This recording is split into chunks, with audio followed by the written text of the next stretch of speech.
안녕하세요. 저는 의정부 로컬사무소 000 대표 안은성이라고 합니다. 저는 의정부 지역에서 약 20여 년간 시민사회 영역에서 활동해오면서 지역 주민들과 다양한 프로젝트들도 펼치고 공간 운영도 해왔는데요. 그 과정에서 문화도시 사업을 만나게 되었고, 문화도시 사업을 하는 과정에서 시민으로서 직접 참여하기도 하고, 또 문화도시 조성계획을 수립하는 데 참여하면서 의정부 문화도시가 추진되는 과정을 지켜봐왔습니다. 오늘 저의 발제는 그런 경험을 바탕으로 주요한 3가지 흐름을 짚어가면서 이야기를 풀어가고자 합니다. 제가 오늘 드릴 발제의 첫 번째 내용은 문화자치와 또 그 안에서 이루어진 시민 참여가 어떻게 이루어졌는지를 먼저 말씀드리고자 합니다. 그리고 두 번째로는 이러한 시민 참여를 통해서 우리가 시민력이라고 부를 수 있는 것을 어떻게 정의할 수 있고, 이러한 시민력을 사회자본이라고 하는 네트워크와 연결지어서 설명드리고자 합니다. 이 사회자본이라고 하는 것은 네트워크로서 저희가 행정의 입장에서 어떻게 시민 참여를 바라봐야 할지, 또 시민의 입장에서는 우리가 어떻게 시민력을 더 높여가야 될지에 대한 관점을 조금 풀어볼 수 있을 것 같습니다. 그리고 오늘 마지막 결론으로서는 저는 의정부 미래 전략으로서 지속 가능한 문화자치라고 하는 것을 제안 드리고자 합니다. 이러한 제안을 끝으로 오늘 제 발제를 마무리하고자 하고요. 첫 번째 순서로는 제가 처음 말씀드린 것처럼 문화자치에 대한 이야기를 먼저 짚어보도록 하겠습니다. 문화자치는 2가지 층위에서 설명될 수 있는데요. 첫 번째는 기존에 과거에 중앙정부가 갖고 있었던 막강한 문화정책에 대한 이 권한을 지방자치로 이양하는 것을 뜻합니다. 그리고 두 번째로는 좀 더 광의의 의미로서 이러한 문화정책을 수립하고 또 정책을 결정하는 과정에 다양한 문화 주체들이 참여하는 것을 말합니다. 다양한 문화 주체라고 하는 것은 그 안에 시민도 포함이 되겠고요. 기획자나 예술가 등등 이러한 문화 정책으로 인해서 삶에 영향을 받는 모든 사람들이 주체라고 할 수 있겠습니다. 제2차 지역문화진흥 기본계획에 따르면 이러한 문화자치 전략으로서 시민의 참여를 분명히 언급하고 있습니다. 시민 참여가 없는 문화자치 생태계는 불가능하다고 하는 이러한 정책 기조를 분명히 한 것이라고 생각이 됩니다. 그러면 시민 참여는 도대체 어디까지일까요? 도대체 시민은 어디까지 참여해야 하는지에 대해서 시민 스스로도 질문을 가졌고, 또 문화도시에서 만난 많은 시민분들께서 이런 질문들을 해주셨습니다. 의정부시 지역문화 시행계획에 따르면 시민의 참여를 이렇게 명시하고 있습니다. 문화사업에 대한 의제 발굴, 그리고 자문활동, 정보 공유, 의견 취합 등으로 정리가 되는데요. 여기에서는 정책이란 말이 한 번도 등장하지 않습니다. 제가 아까 보여드렸던 그 문화자치의 정의 중에서 실제로 다양한 문화 주체가 정책 결정과 집행 과정에 참여하는 것이라고 말씀드렸는데, 이것은 경기도 문화자치 조례에 근거한 것입니다.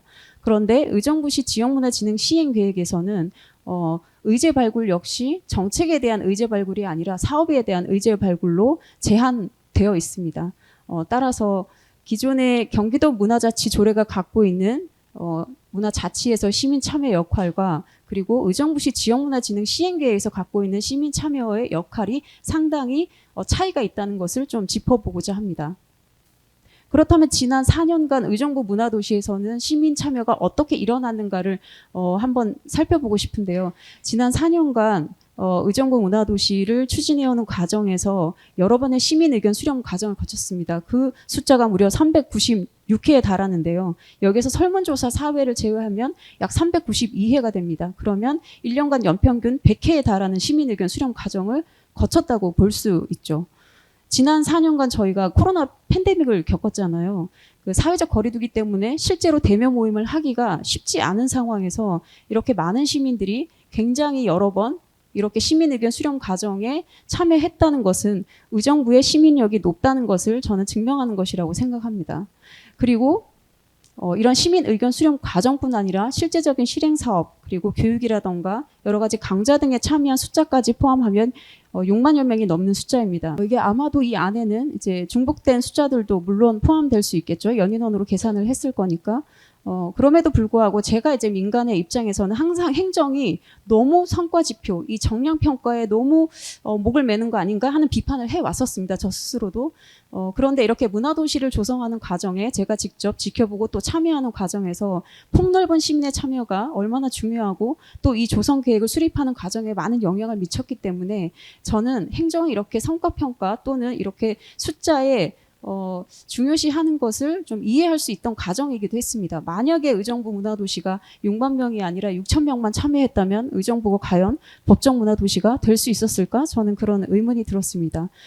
그래서 저희가 행정이 이렇게 뭔가 사업을 추진할 때 많은 시민들이 참여하기를 원하는 것은 당연한 것이고, 이것은 우리가 낸 세금이 어떻게 더 많은 사람들에게 유용하게 잘 쓰이는가 하는 것을 증명하는 지표이기도 하기 때문에 당연히 챙겨야 될 내용이라고 생각이 듭니다. 그렇다면 이런 성과 지표에서 정량적인 평가가 아니라 정성적인 평가를 한번 들여다본다면, 작년에 2022년 저희가 예비문화도시 기간에 정책 마켓을 열었었는데요. 지난 주말에는 정책 페스타가 있었고요. 작년에 서영진 시민분께서 의정부의 점자블록 실태를 조사하시고, 실제로 점자블록이 횡단보도 방향과 잘못 어긋나게 이렇게 만들어진 것들을 다수 사례를 발견하시고 이거에 관련된 정책을 제안을 하셨습니다. 그리고 실제로 이 정책의 제안을 받아서 시의회에서 문화도시 추진위원회에 참여하고 계신 시의원분께서 이 조례를 올 5월에 발표를 했죠. 그래서 실제로 시민이 제안한 정책이 이렇게 정말 우리 도시를 바꿀 수 있는 조례로 만들어지는 이러한 정성 평가로서도 저희는 성과를 가졌다고 생각합니다. 그러니까 시민의 참여가 단순히 사업에 대한 의제를 발굴하고 정보를 공유하고 그리고 의견을 취합하는 것뿐만이 아니라 실제로 이렇게 정책이 만들어지는 과정에까지 참여했다는 것을 저희가 알 수 있습니다. 그렇다면 우리가 시민 참여라고 얘기하는 이 시민력을 어떻게 정의할 수 있을까요? 시민력은 사실 학술적으로는 아직 완벽히 정의된 바가 없습니다. 다만 실제로 이렇게 현장에서 참여하는 시민분들의 경험 연구를 통해서 시민력은 이런 것이다 라고 하는 연구가 내용이 있을 뿐입니다. 그 두 가지 측면에서 주로 얘기가 되는데요. 하나는 개인의 일상적 실천을 다루는 것이고요. 또 하나는 개인의 일상적 실천을 넘어서 공공선을 지향하면서 함께 협력하고 연대하는 시민력을 이야기하고 있습니다. 저는 이러한 시민력을 사회자본과 연결해서 조금 설명드리고 싶은데요. 사회자본은 저희가 네트워크라고도 얘기할 수 있는데요. 이 사회자본과 네트워크를 저희가 살펴봐야 하는 중요한 이유 중에 하나는 행정이 이 시민 참여를 어떻게 바라봐야 할 것인가, 또 시민은 우리가 우리 시민력을 높여가는 데 있어서 네트워크를 어떻게 활용할 것인가 라고 하는 두 가지 측면에서 중요한 시사점을 가지기 때문이라고 생각합니다.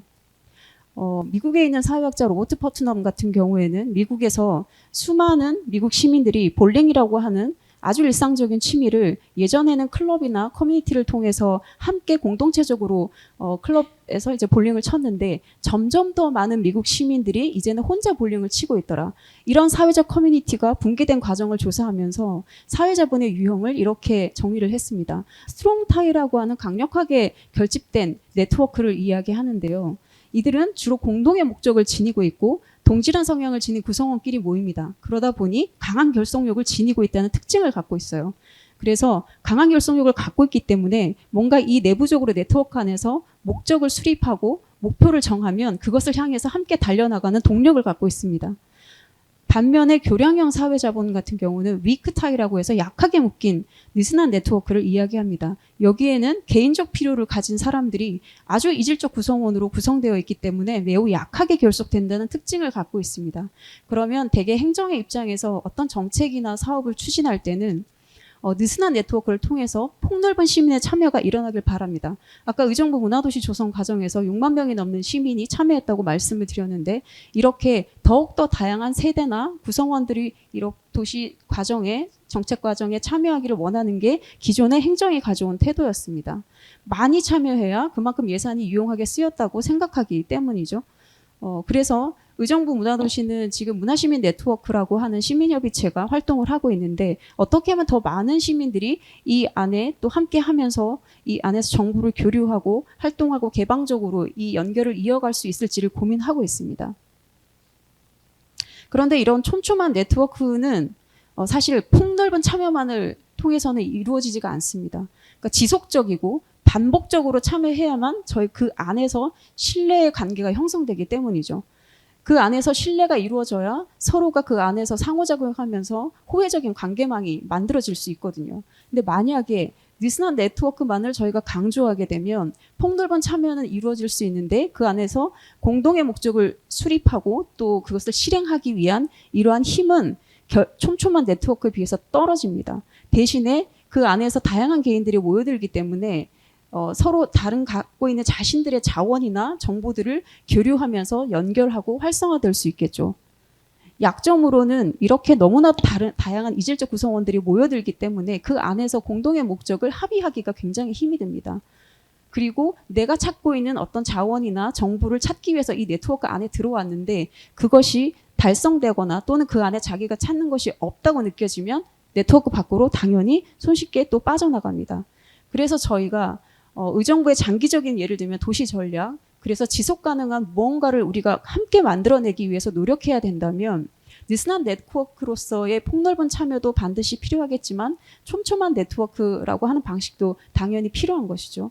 저는 이런 네트워크를 만들어갈 수 있는 전략적인 방향으로서 두 가지를 생각해 봤습니다. 하나는 A라고 하는 아주 촘촘한 네트워크를 지닌 작은 소규모의 네트워크가 여러 개 있다고 가정을 해봅시다. 이를테면 의정부 안에서도 현재 문화도시를 조성하는 과정에서 아주 비슷한 특정 장르를 함께 공유하고 있는 예술가 집단들이 있을 수가 있고요. 음악이나 시각이나 영상이나 여러 가지 네트워크가 있겠죠. 그리고 저희가 이 안에서 서로 가진 직업은 다르겠지만 그 안에서도 분명히 사적인 네트워크, 공적인 네트워크들이 있을 거예요. 그러면 이 네트워크들이 우리가 공동의 목적, 이를테면 더 살기 좋은 도시를 우리가 함께 만들어보자라고 하는 공동의 목적을 수립하려고 한다면 당연히 이렇게 서로 다른 성향을 가진 작은 네트워크들도 커다란 미크타이로 묶일 수가 있어야 되겠죠. 그리고 또 하나는 아주 작은, 이것은 협력이라고 부를 수가 있는 방식이겠고요. 그리고 또 하나는 아주 촘촘하게 연결된 강력한 네트워크 집단이 있다고 생각을 했을 때 이 네트워크를 조금 더 확장할 수 있는 방안을 고민을 해야 됩니다. 그렇다면 이 개방성을 더 높이기 위해서 끊임없이 자기 안에서만 폐쇄적으로 머물 것이 아니라 주변에 계속해서 느슨한 관계망을 만들어 가야 되겠죠. 이것은 네트워크의 확장이라고 이야기할 수 있을 것 같습니다. 그러니까 네트워크가 서로 협력하고 또 네트워크 자체적으로 확장하지 않으면 아까 좀 전에 제가 말씀드렸던 이렇게 시민력을 높여가는 것은 굉장히 어려울 수 있다. 이런 말씀을 좀 드리고 싶고요. 오늘 제가 이제 의정부 미래전략 포럼을 준비하면서 제가 제시하고 싶었던 의정부의 미래의 모습을 잠시 고민을 했었는데요. 일단 오늘은 문화라는 주제에 국한되어 있고 제가 문화 자치와 또 시민력을 중심으로 이야기를 하는 것이기 때문에 지속 가능한 문화 자치를 의정부가 앞으로 미래를 만들어가는 데 있어서 주요한 전략으로 가져갔으면 하는 마음에서 제안을 드리고 싶고요. 그중에 가장 중요한 토대인 시민력을 높여가는 방안을 말씀드리고 싶습니다. 지금까지 말씀드렸던 네트워크의 협력과 확장이라고 하는 측면에서 느슨한 연결망을 지닌 네트워크와 또 촘촘한 연결망을 지닌 네트워크를 어떻게 우리가 계속 결합해 나갈 수 있을까라고 하는 측면을 고민을 해봐야 될 것 같아요. 그러니까 행정의 입장에서 만약에 저는 이제 시민 참여형 사업에 오랫동안 관여를 해오기도 했고 제 스스로 그 안에 참여도 해왔지만 행정에서 하는 이제 좀 뭐라 그럴까요? 부담, 지속적이고 반복적으로 저는 참여해야 이런 시민 역량이 높아진다고 말씀을 드리지만 중복 참여라고 하는 부정적인 인식을 가지고 계시다는 것도 발견을 했거든요. 왜냐하면 똑같은 사업에 계속 같은 참여자가 참여하면 그 기회를 더 많은 시민들이 누려야 하는데 왜 같은 사람이 반복적으로 참여하느냐 이런 시선도 가지신 걸로 알고 있어요. 그게 저는 어떤 부분에 있어서는 합리적일 수도 있지만 또 어떤 부분에서는 시민의 역량을 높여가는 과정에 있어서는 굉장히 협소한 의미라고 생각이 듭니다. 이를테면 의정부 문화도시 조성 과정에서는 시민이 의제를 발굴하는 데 참여를 했다면 그 다음에는 그 의제를 가지고 정책을 제안하는 데 참여를 하시고 그리고 그 정책에 대해서 본인이 실행 사업으로 직접 실행해 볼 수 있는 문화도시 실험실에 참여한다던가 또 시민 연구자로서 동네 시민 연구에 참여하실 수도 있거든요.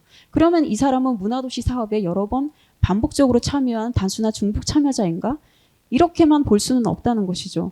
시민력이 강화된다고 하는 것은 시민의 집행 능력 또 의사결정 권한이나 이러한 역량이 계속해서 축적되어야 가능한 것인데 이것이 얕은 수준에서의 반복적 참여만으로 가능한 것인가? 그건 아니라는 것이죠.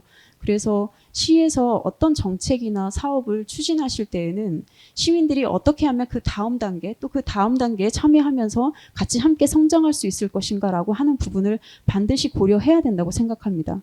물론 시민력이라고 하는 것은 이런 네트워크뿐만 아니라 다양한 시민 역량을 포함하고 있습니다. 다만 오늘 이 자리에서는 여러 가지 시민력에 대한 이야기를 다 할 수 없기 때문에 오늘은 네트워크만 중심적으로 말씀을 드렸습니다. 이러한 시민 네트워크의 또 이런 역량이라던가 이런 부분에 있어서는 또 다른 자리에서 공론장 등을 통해서 이야기할 수 있는 기회가 있으리라고 생각이 듭니다. 그리고 두 번째는 문화자치에서 시민력이 너무나도 중요하지만 그럼에도 불구하고 이 자치가 가능할 수 있었던 것은 결국 제도의 덕분이잖아요.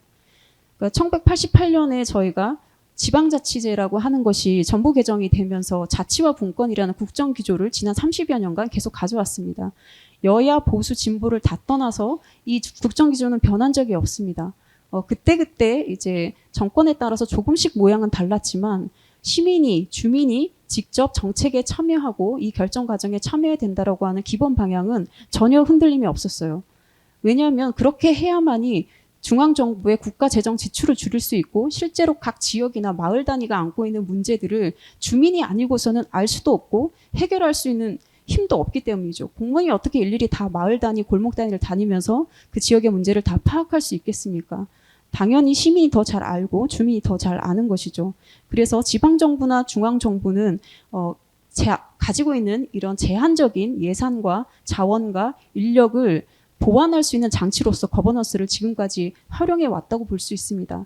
그렇기 때문에 큰 그 국정기조에서 분권과 자치가 변하지 않고 그 과정에서 문화자치가 탄생했기 때문에 앞으로 문화자치라고 하는 것은 의정부 도시뿐만 아니라 여러 다른 지자체에서도 계속해서 가져갈 저는 정책 방향이라고 생각이 듭니다. 그래서 지속 가능한 문화자치를 위해서 제도가 그만큼 중요하다는 말씀을 드리고 싶습니다. 의정부의 문화자치를 위한 제도로는 두 가지가 있는데요. 첫 번째는 의정부시 지역문화진흥 및 문화도시 조성에 관한 조례가 있습니다. 이것은 이제 의정부시가 2019년에 지역문화재단을 설립하고 문화도시를 추진하는 과정에서 만들어진 조례입니다. 중간에 개정이 한번 되기는 했는데요. 거기에 보면은 이제 조항이 어떻게 되어 있냐면 문화도시 추진위원회라고는 정확히 되어 있지 않지만 위원회를 설치할 수 있다. 그리고 그 위원회가 가진 권한은 심의와 자문이라고 명시를 하고 있습니다. 의사를 결정할 수 있는 권한은 표기가 되어 있지 않아요. 그래서 위원회가 어떻게 보면 거버넌스 체계로서 하나로 작동을 하고 있는데 저는 중간 지원 조직이나 타 이제 지자체에서 거버넌스 체계라고 하는 것을 매우 형식적으로 운영하는 것을 여러 차례 봤습니다. 이를테면 1년에 분기별로 회의를 한 번씩 열어요. 열면 국장님이나 과장님 오시고 또 시민 영역에서들도 오시고 중간 지원 조직의 실무자들이나 센터장님도 참여를 하십니다. 그런데 거기에는 결정을 할 수 있는 권한은 하나도 없어요. 그냥 사업에 대한 예산에 대한 보고를 받고 그것에 대한 자문만 할 수 있을 뿐입니다. 이것이 진짜 거버넌스일까요? 저는 이런 형식적인 거버넌스를 의정부는 하지 않았으면 좋겠습니다. 왜냐하면 의정부를 되게 행정 중심 도시라고들 많이들 얘기하잖아요. 의정부가 경기도에서 두 번째로 시승격이 되었기 때문에 엄청나게 많은 행정 역량이 축적되었고 행정의 역사도 깁니다. 그리고 경기북부 지역에 굉장히 많은 부분의 행정 역할을 담당하고 있죠. 그래서 행정기관들도 많이 집중되어 있고요. 근데 이것만 가지고 의정부를 행정 중심 도시라고 과연 말할 수 있을까? 저는 타 지자체들이 정말로 의정부시의 행정 모델, 선도적으로 뭔가 혁신해 나가는 이러한 모델들을 갖추지 않으면 행정 중심 도시라고 하는 것은 매우 그냥 뻔한 이야기일 수도 있다 이렇게 생각을 합니다. 실제로 문화도시가 저희가 추진해온 이 과정을 보면 시민 참여가 매우 적극적으로 일어났어요. 그래서 타 지자체에서 또는 타 중간 지원 조직들에서 해왔던 이런 형식적인 거버넌스를 뛰어넘는 시도들이 저는 있어 왔다고 생각이 듭니다. 그래서 문화도시 조성에 관한 조례에서 이 위원회의 역할을 조금 더 보완할 필요가 있겠다, 개정할 필요가 있겠다는 말씀을 좀 드리고 싶고요. 또 하나는 의정부시 지역문화진흥 시행계획은 저희가 지역문화재단 설립 이후에 바로 이 시행계획이 세워졌기 때문에 아까 보셨다시피 시민의 역할을 매우 제한적으로 설명하고 있습니다. 그런데 이미 지난 4년간 시민들은 정책 제안도 하고 그 집행되는 과정에도 적극적으로 참여할 의사가 있습니다. 그래서 올해 본도시의 의정부 문화도시 조성 계획에서는 실제로 정책을 제안한 것을 넘어서 함께 의회와 이것을 만들어 나갈 수 있는 협치 워크숍도 기획이 되어 있어요. 그러니까 이 계획이 갖고 있는 명문화된 조항보다 실제로 현장에서 일어나고 있는 이러한 문화자치의 흐름이 훨씬 더 지금 앞서 나가 있는 겁니다. 그러니까 지금 시행 계획이 2차이기 때문에 내년이면 종료가 되는데요. 그러면 3차를 또 세워야 되겠죠. 그래서 3차 지역문화진흥 시행 계획에서는 이러한 높아진 시민들의 역할을 반영할 수 있도록 보완이 되었으면 좋겠습니다. 그래서 경기도 문화자치 조례가 언급한 것처럼 시민이 정책 결정과 정책 집행 과정에까지 참여하고 활동할 수 있는 것으로 실제 지금 현실 상황에 맞게끔 보완이 되었으면 합니다. 그리고 오늘 제가 마지막으로 드리고 싶은 말씀은 화면에 이제 사진 한 장이 보이는데요. 그 사진은 작년에 정책 마켓 이후에 시의원 분과 그리고 정책을 제안했던 시민과 그리고 이것의 담당 부서 행정 담당에서 들어오셨고 그리고 중간 지원 조직의 실무자도 함께한 사진입니다. 그러니까 정책을 정말로 만들어내기 위한 후속 간담회였죠. 올해는 그것에서 더 나아서 협치 워크숍이 준비가 되어 있는 것이고요. 그래서 저는 우리 도시를 바꾸는 가장 제가 생각했던 행복한 상상은 바로 시민과 또 행정과 의회가 함께 만나서 우리 도시의 정책을 논의하는 것입니다. 이것을 저는 문화협치라고 말씀드릴 수 있을 것 같습니다. 사실 분권과 자치와 협치는 거의 요즘은 쌍둥이처럼 같이 언급되는 개념들인데요. 이것을 저는 이미 문화도시 영역에서 어느 정도 진행을 해왔다고 생각합니다.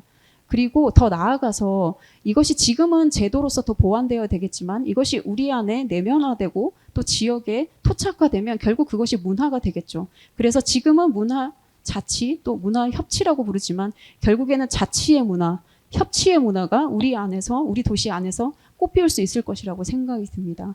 그래서 지금 여기에는 이 기업이 빠져 있지만요. 의정부가 앞으로 조금 더 일자리가 많아지고 기업이 들어오게 되면 이러한 협치의 과정에는 의회와 시민 행정뿐만 아니라 기업도 같이 함께 할 수 있는 날이 올 것이라고 생각이 듭니다. 그래서 만약 이 자리에 공무원분이 계시다면 아마도 이렇게 협치를 해 나가자라고 하는 제안이 상당히 부담스러우실 수도 있을 것 같습니다.